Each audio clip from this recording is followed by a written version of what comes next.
You might be taking 3 steps forward and 2 steps back. It might look like a windy road of a river, but you're going to get from where you are today to where you want to be. And it's going to be real change, not just putting another Band-Aid, because holistic care can get a little greenwashed, in my opinion. So the body's the only thing that can heal itself. And our job is to remove the obstacles that are in the way, to lower the inflammation, and to allow the body to find balance again. Welcome to a new episode of Most Memorable Journeys. My guest today is Trish Mangold, and she is quite a guest. I don't know, I think the first time I met her was here in Cyprus, in Limassol, and she came off a ship called The World. That's something that I want to talk about. Next thing, I see her in Los Angeles at the Global Woman Conference. And then when I go, of course, I stalk my people on social media. She's all over the place. So we're going to find out. She is a holistic health practitioner, but she's so much more than that. Welcome to Most Memorable Journeys, Trish Mangold. Oh, hi, Elizabeth. It's so good to see you again. I was so grateful that we got to meet in person. And, very quickly after I met you, I felt like I was just catching up with an old friend for coffee. So I just really love your energy. And I'm so excited to be chatting with you this morning. Well, the feeling is very mutual. I really do feel like I have known you for a long time. Maybe I have, maybe we've known each other in a previous life. We never know. Never know. So tell me, let's start this like I usually do. When were you on a plane for the first time? Oh, wow. That's an interesting question because I feel like I've been traveling since I was as long as I can remember. I grew up in, California, Southern California, Laguna Beach, and until I was 7. And then I moved with my mother. We moved to Australia. We went there for a 3-month holiday. She had met an Aussie in Southern California here in Laguna Beach. And we went over there for a 3-month holiday to see where this was going. And they fell in love. And then we came back to the States, packed up our stuff and moved all the way to Brisbane, Australia. And it was a journey that began in 1987. And I lived there until I was 19 in 1999. But in between all of that, I was back and forth on the planes to see my father every year. So that was back in the day when we had to go from LAX to Honolulu, Honolulu to Auckland, Auckland to Sydney, Sydney to finally Brisbane. And this little Trish running around sitting next to, I've had amazing stories sitting next to nuns who were convinced that my parents were sitting in first class while I was, sitting in economy with them and sitting next to basketball players and having amazing conversations, which I think kind of later on gave me some tools in life to be able to talk to anybody. So it was pretty cool. Well, it happens though, doesn't it? It happens that kids sit in economy and their parents go to first or business. But that is such an interesting story because you said you were 7 when you went to Brisbane. Do you remember how you felt that your life turned upside down? Like you were used to being in California, that was your home, and suddenly, from more or less, within 3 months, you had time to adjust a little bit. It was a completely different life. It was. And, animals and people are different in Australia, or at least it took a little adjustment. I mean, you just made me think of some funny stories.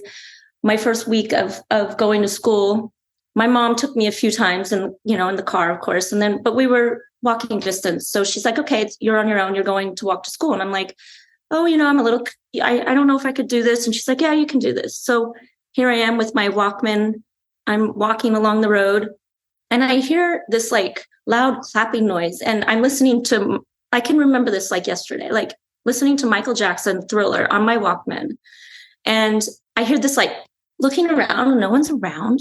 And I'm walking along. And then again, right over my head. And all of a sudden, the hair on the back of my neck starts standing up. I'm like, what the heck is going on? And I look up and there's this bird attacking, coming down, swooping by my head. And I guess he's smacking his beak or something. And it was the freakiest thing. I instinctively just took my backpack off. I start swinging it around my head and I'm just kind of running. And I finally make it to school. And I'm like, I tell all the kids, I'm like, you're not going to believe this, but there was this bird attacking, swooping down at me or flying down at me by my head. And they said, oh, yeah, that's the magpie. So you don't walk on that side of the road because that's where they nest. And I'm like, what are you talking? So here we are. So then wait till I got home and told my mom, I'm like, Mom, I can't walk to school anymore. There's birds. The birds were attacking me. She's like, come on, she just thought I was telling a good story. But no, that was a true story. So that was my first experience, probably the first couple of weeks as a young child walking to school. But I quickly became friends with an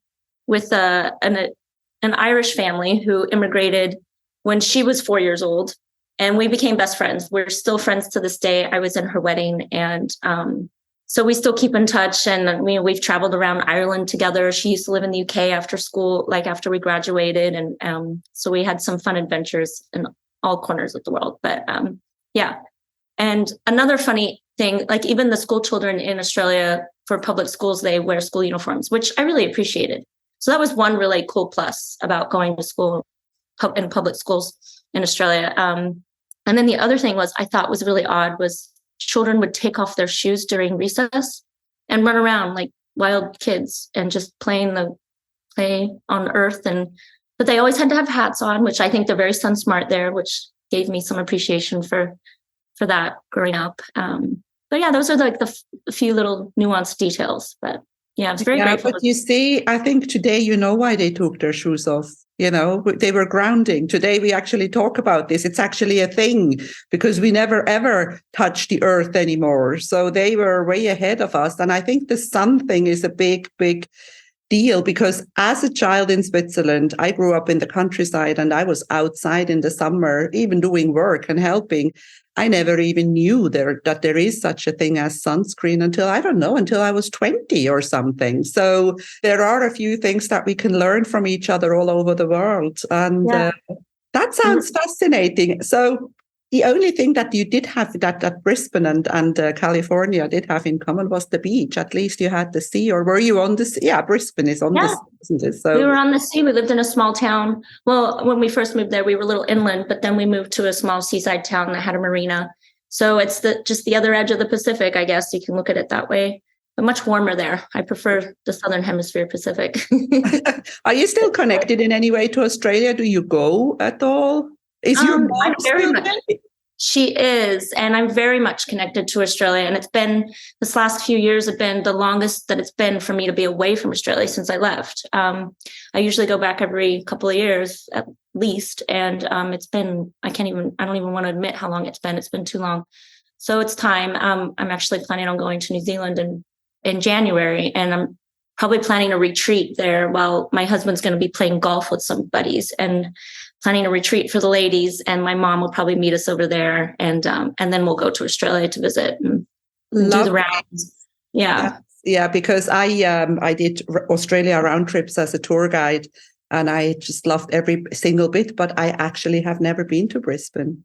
We used to fly to Cairns and then do the Barrier Reef, of course, and the Atherton Tableland, but I have never been to Brisbane, so maybe I should join. But your retreat is in New Zealand. That's something we can talk about. Now we're just jumping from one place to the other, but it doesn't matter. You organize retreats. What do you do, Trish? Okay, so, I'm a holistic health practitioner, and I don't really like to really attach myself to the titles. I have some other master herbalist and aromatherapist and clinical nutritionist. But really what I do is I'm a guide and I'm a facilitator, and I provide like a framework for people to reclaim their life and strengthen their relationships and connection to self and confidence and joy. And using modern science and tools in the frequency realm, it really offers personalized level care that's never been offered before from the comfort of home or while you're on the go. So, and these are things that most of our doctors aren't talking about. So I think I'm on a mission to really reach, I'm on a mission to reach 1 million women, because I think women are nurturers, and we can really, once we crack the code on our own hormones and when we're feeling our best, we're the ones that can really make big impact and change the world. So we're at a paradigm shift, and we need to change and fill in the gaps in our healthcare system. We need to stick together. And I also believe that we need to take full responsibility, because there is always a pill, isn't there? Right. I remember at the conference that we were together in LA, I was talking on a health, I don't know, was it a health panel? Or I was talking on a panel and I was actually saying, we need holistic medicine. We do need medicine. We do need, because my funny example is always when you break your leg, you cannot have a chamomile tea. But Right. but you don't need chemicals or sometimes massive interventions for a small thing. And I think medical doctors, most of the time, that's all they know, or Yeah. that's all they want to give. Maybe they know. Yeah. Yeah. Most of the time I feel like it's just a lack of knowledge, and knowledge is power. Now that we know the emerging science behind things, we have that power, and I have that responsibility to move that movement forward, I believe. Because the science, I don't know if you're into epigenetics, but the science of epigenetics is telling us, 97% is our responsibility. So then you'll have the people that are like, well, that sounds kind of hard, but I guide people on the path of least resistance. And in the quantum field, you're making leaps and bounds. You might be taking 3 steps forward and 2 steps back. It might look like a windy road of a river, but you're going to get from where you are today to where you want to be. And it's going to be real change, not just putting another Band-Aid, because holistic care can get a little greenwashed, in my opinion. So the body's the only thing that can heal itself. And our job is to remove the obstacles that are in the way, to lower the inflammation, and to allow the body to find balance again. Yes, I'm a huge fan of Dr. Bruce Lipton, and that's where I actually, a few years ago, got introduced to all this and understood, more and more, because I think once you wake up a little bit and you understand that you are responsible, you have to take responsibility for your life is the result of all the decisions that you ever take. And if you decide to eat unhealthy food, then you are also responsible for the consequences that does to you and whatever else. Right. All the bad stuff we do to our body sooner or later appears. Well, everything in moderation too. I don't mean, go out and eat bad stuff, but, sometimes we could be doing all the things and still not getting results that we want. And we get frustrated and we feel like, why isn't it working? And there's some simple reasons, but most of the time we're so quick to grab the pill, the over-the-counter thing to mask it, relying on coffee to get through the day and Advil, and that's just another Band-Aid. So yeah, that's true. Moderation and consistency are key. And a little glass of wine in my world, maybe not in yours, I don't know, has never done any harm. Exactly.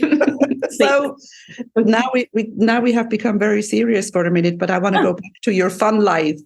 When I met you in Cyprus, you came off a ship called the World. And I was fascinated because I hadn't known that there is such a ship. This is a ship which is not cabins or like hotel rooms that are normally on a cruise ship. It's apartments. Tell me about the World. Yeah, it is fascinating, actually. It was an opportunity that they're all those condos on this boat. So it's a floating condo, basically, and it's owned by the residents, and they're residents of the world, literally, people from all over the world. And fascinating people, actually. We met a couple that had twin boys, and they had been living on the ship for 4 years, since the boys were just about 1, full time.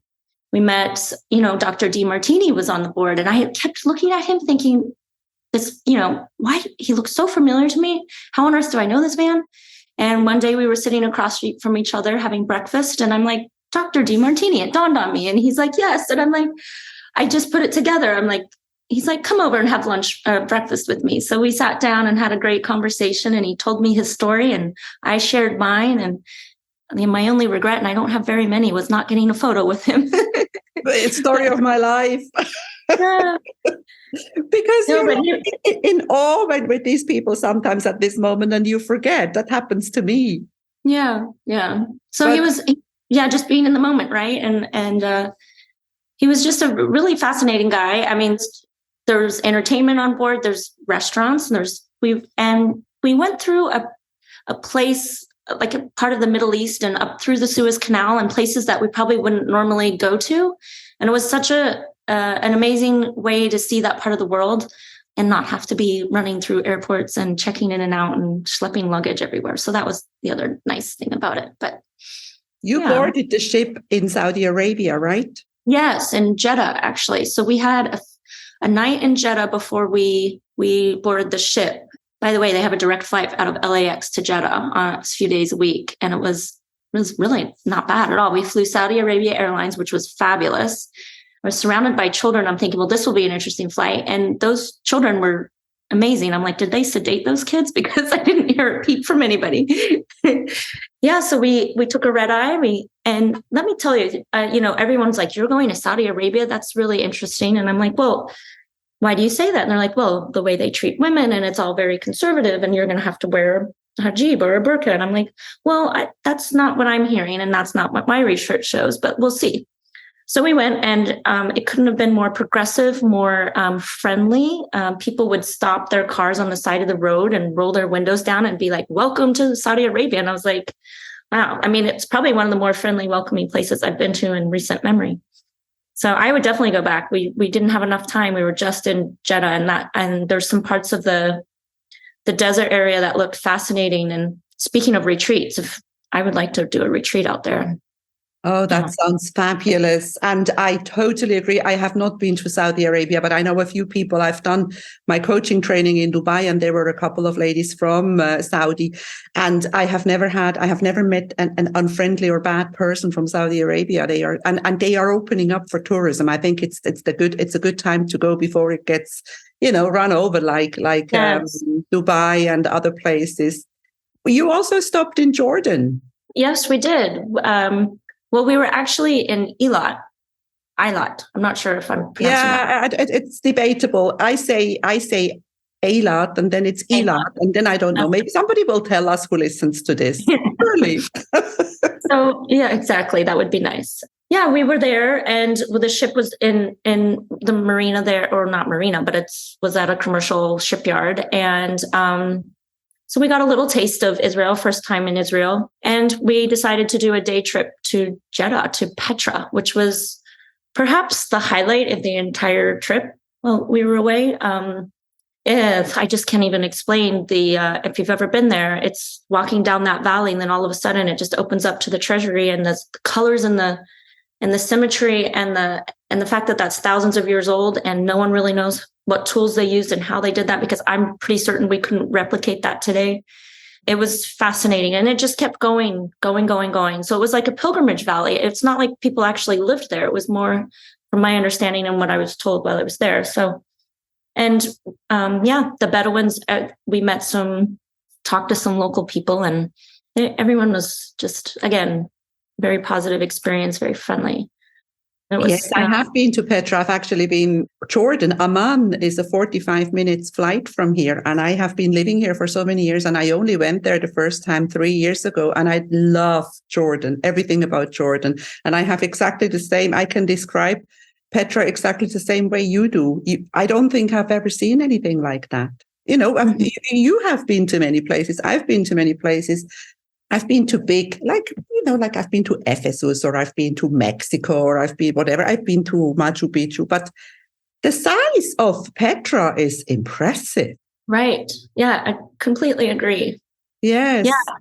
And it's very unique, I just feel like, and it's built right into those cliff sides. And there is so much. It doesn't end. You're like, right. First, as you say, you go through that. It's called the Seek, I think, that narrow little thing, and then it opens up, and it's all there. It's a bit like a movie, It's fascinating. And then you went to Egypt. I remember. You went to the pyramids? We did. We stopped in An Sokner first, and we went to a few Coptic monk, places, and they, showed us their way of life, which was really fascinating, and the Christian monks in Egypt. And then we did it. Yeah, it was like a 2-hour drive from the coastline all the way in through Cairo and to the pyramids. So that was fascinating too. I mean, I was bracing myself for a big city and a lot of people and a lot of energy. And then I was, surprised to see the pyramids right there on the outskirts of, the suburbia sprawling into it almost. But I feel like maybe in a past life, I may have been Egyptian. So it was just really special to be there. Yeah, there is a very special energy around those pyramids, isn't there? And I think if you ever get a chance to go back, there is the same very special energy around the temples of Luxor. If you go up the Nile, and if you go there's so much. I mean, this area of the world here where I live, has so much beauty and so much beautiful hospitality, and is so totally misunderstood by the world. When you mention the world Middle East, people say, oh, they are dangerous and they're all terrorists, and that is so much nonsense. And an area gets judged by a few. By the few, like I believe that there is the same amount of good and bad people everywhere in the world you go. Yeah. So then you met me. That was Yes. another highlight of your trip. You did It was. I'm joking. But funny enough, from my island in the sun where I live, you flew to my home country. You went to Switzerland. I know, isn't that ironic? It's such an interesting coincidence. That's the way we met. Mm-hmm. And then you went to Switzerland, which was a completely different story. You took a train to Zermatt. Yes. And we were, it wasn't it hadn't been a very impressive snowfall season, apparently. The world was talking about that, and people are like, why are you going? And I'm like, why not?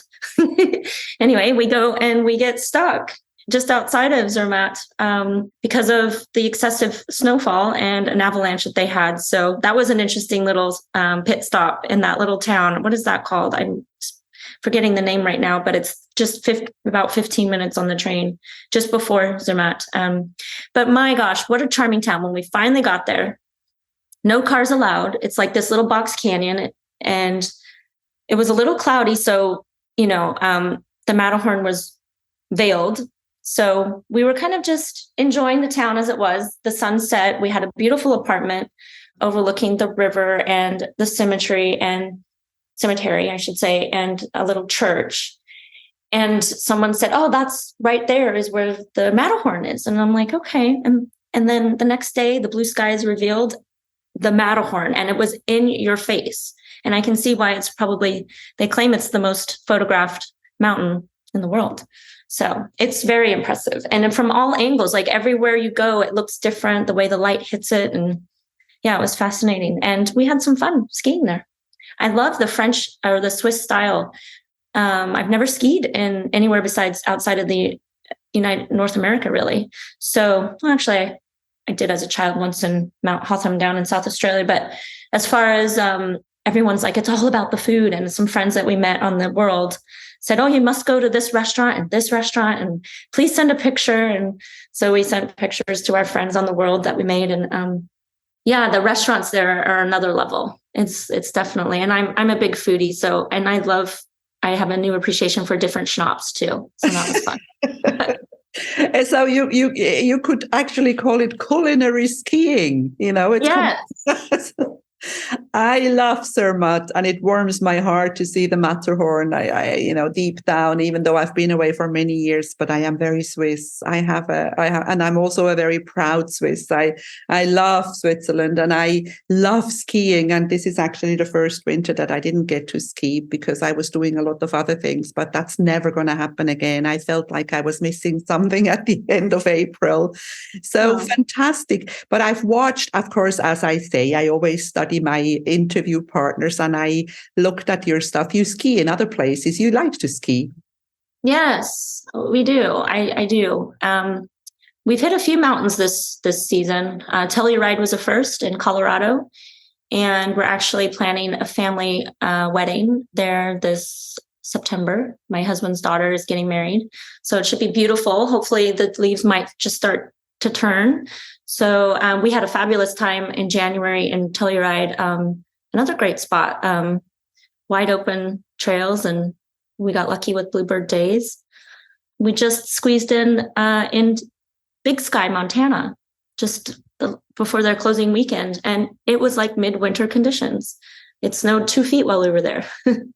Amazing. And do you ski I think you go to Vail. Do you go to Vail or to Aspen? I've seen stuff. You go to really, really nice ski resorts, and yes, you enjoy my kind of girl. Yeah. We have a family condo in Vail. So we get a chance to go through there throughout the season. And you go, these mountain towns, you go for the winter, you go for skiing. But if you ever get a chance to go in the fall or the autumn, it's just stunning. Like the lights look like they're plugged into electrical sockets. The colors are so vibrant. And and there's so much to do, in the summer. Yeah, I miss those times when I was a tour guide in the US. I used to go through the parks, like Grand Canyon, Bryce Canyon, Zion Canyon, all these places. Beautiful. It's amazing. I mean, I always say that when people, people often make fun of the Americans because many people don't have a passport. They don't leave their country, but they don't need to because it's such a big country. There is so much to offer from the Atlantic to the Pacific and all the canyons and mountains and whatever. I understand. There is so much to do. But of course, the world is big and there is so much more. What other places do you like, Trish? What other... My brother lives in Canada. He lives up in British Columbia in Whistler. So he's been living there on and off since he was like 18, in between going to college, and he studied abroad in Zagreb, Croatia, and the UK. And finished up in Australia. But he's up there. So I try to get up there to see him. Was your question, where else do we like to go? What other places do you like, or do you have? It's a bit of a question that I personally don't like, but I'm asking you anyway. Do you have a favorite place in the world? Well, there's certain things that I love about certain places. Like I love the water in the Bahamas. Like I turn into a mermaid there. Like I can't get out of the water. That's my happy place. I just love floating and being in sunshine and sand between my toes. And not using a hairbrush for a week, if possible. But there's parts that are definitely on my bucket list. I want to hear that. What's on your bucket list? Because you've been everywhere. So what could possibly be on your bucket list? I think parts of Indonesia, like the islands, Southeast Asia, I really haven't touched much at all. So I think I just always figured it was in Australia's backyard, and if I ever moved back there, it'd be an easy stone's throw away. But it just, Angkor Wat, I think, Cambodia. Yes. Yeah. The Philippines are very beautiful. Philippines. So yes, I would love, and I love Filipino, the culture and the people. They're just amazing, in the food. Oh, yeah. I know. Over 7,000 islands and so much to see. Yes, that would be a place for a retreat as well. Maybe we should do one there. That would be fun. I would love that. Let's manifest it. Yes. I want to go back a little bit to what you do, because it will be interesting. What happens during a retreat? What do you do with the people that come with you? So the next retreat I'm planning is in Mexico, and it's on the Sea of Cortez. And this is a unique retreat. So I like to pull something from the local area and the vibe. We're doing horse therapy. So equine therapy, working with the horses, and then reconnecting to nature, and then kind of finding out who you are, where you think you are the day you arrive, and then where do you want to be? Like what really, a lot of people think they want to go to reset the mind and body, just reconnect to themselves. But, it can get deeper than that. So it's fun to peel back the layers, because it creates a more enriched life and a more enriched experience. So sometimes no two retreats are ever the same. It just kind of takes a life of its own. I think it depends very much with who comes with you, doesn't it? And what you discover. That is so true. And I think as a retreat leader, or I don't know what you call us when we do these things, I think we, at the end, also just like, you feel like you're the leader and you're the teacher, but you learn just as much as the people who join you. Yeah. And the beautiful thing about being in a group setting is that people have, they learn from each other, and community. And sometimes people don't know each other and they become fast friends. Like they keep in touch. There's a sense of community and connection. And I think that's really important. I think, the sense of community and connection to self as well as to each other. Yes. And finding, I don't know, I notice that often there are people that we meet them, we like them, we say goodbye and we don't see them again. And then there are other people who we meet and we feel so comfortable and so connected in a way. And even though I feel a little bit about with you about this, I feel like it's somebody that you just instantly like, and you feel that you just feel comfortable. I think feeling comfortable is the world. Being able to not have to worry, what should I say now, or what can I say? Why do you think that is? Do you believe in, we are energy? We all know that. Is it previous lives? Yeah. Is it life experience? What is it? That's such a good question. It's interesting.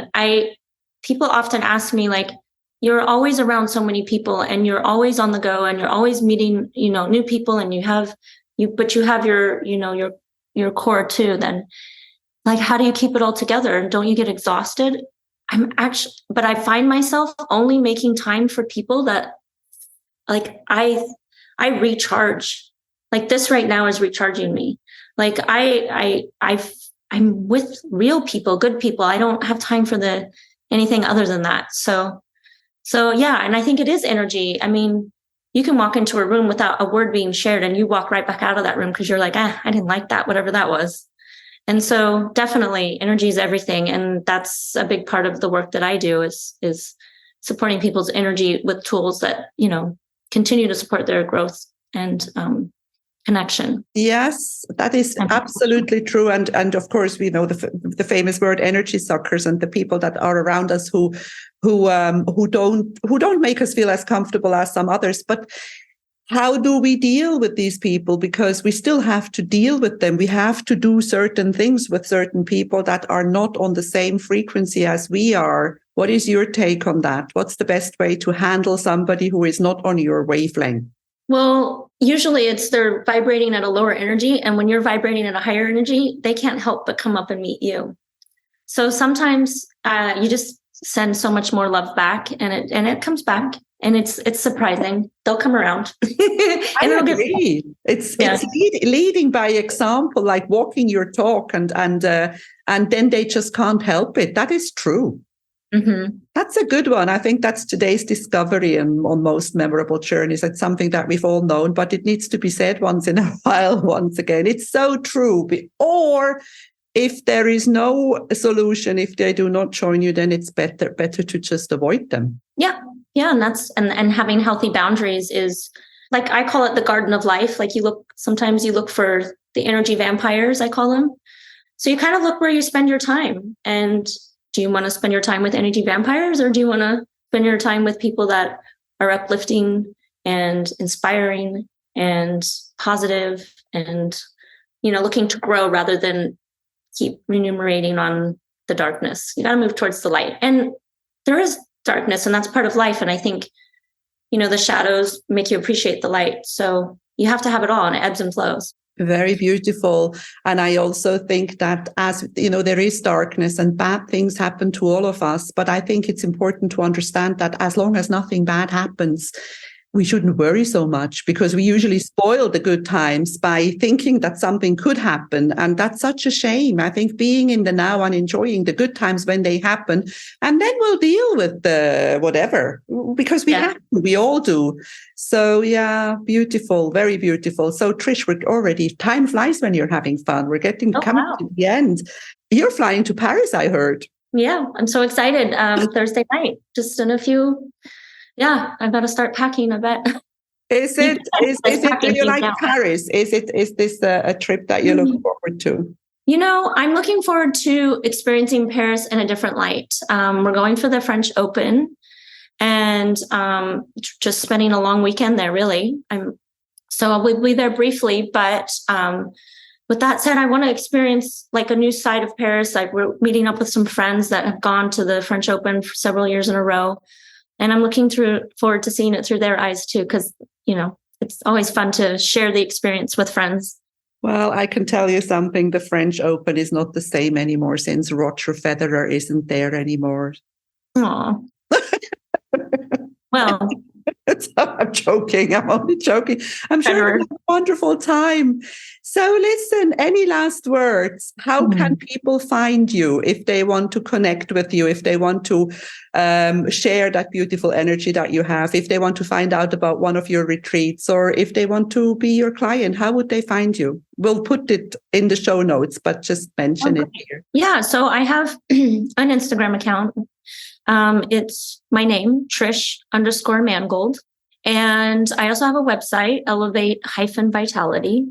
If anyone is interested, I have a free three-day hydration protocol, which is in my link in my bio on my Instagram. So you can click on that. It'll take you to a site where you can get the things you might need if you don't already have them in your kitchen, to the 3-day hydration, which is really a great thing to do, at least seasonally, because we kind of have the hydration thing a little bit, it's outdated science. So this is really something that will push the water into your cells, like really super hydrate. And we know that dehydration affects 4 out of 5 adults. And that's the number one root cause of premature aging. So it's a good place to start, just to hydrate the body. And then it also pulls the toxins out of the cells. So that's a fun little thing to do if you want to check that out. So, and then you can always reach me and let me know if you're interested in digging more, pulling back the layers of the onion. I wanted to download because I was listening to you in LA about the hydration and I haven't done it. And that's the next thing that I'm going to do when we are finished with this podcast. And I want to thank you for spending time with me on Most Memorable Journeys and for being the beautiful person you are. Thank you for being on Most Memorable Journeys, Trish Mangold. Thank you, Elizabeth. Such a pleasure. If you enjoy my podcast, please like, share, and subscribe to my channel. You will find all the information in the show notes.